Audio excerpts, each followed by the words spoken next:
dowladda federaalka Soomaaliya ayaa maanta sanad ciidan ka dejisay magaalada Dhuusamreeb sida ay sheegeen ilo wareedyo deegaanka ah, iyadoo hubkaasi la sheegay in loogu talagalay ciidamo cusub oo dhawaan tababar loogu soo xiray duleedka magaalada Dhuusamreeb. Ilo wareedyo ayaa sheegay in ciidamadan ay gaadhayaan ku dhawaad 1,000 askari kuwaasoo loo diyaarinayo inay xoojiyaan amniga iyo hawlgallada ka socda deegaanada Galmudug, iyadoo dhaqdhaqaaqan cusub kusoo beegmayo xilli Muqdisho ay dardar gelinayso qorshayaal amni iyo kuwa siyaasadeed si isku mar ah uga socda maamulkaasi. Guddiga doorashooyinka qaran ee Soomaaliya ayaa Galmudug waxay ka wadaan diyaar garow la xiriira doorashooyinka qof iyo cod ee la doonayo in laga hirgeliyo qaybo ka mid ah dalka.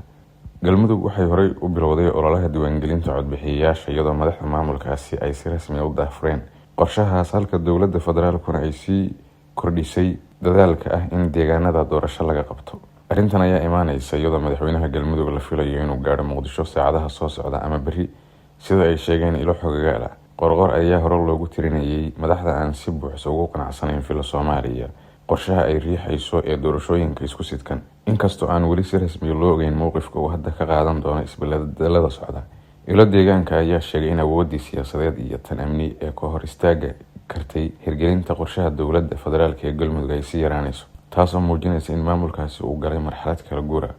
oo ay isbarbar socdaan dib u habeyn ciidan, cadaadis siyaasadeed iyo loolan ku saabsan qaabka doorashada Galmudug.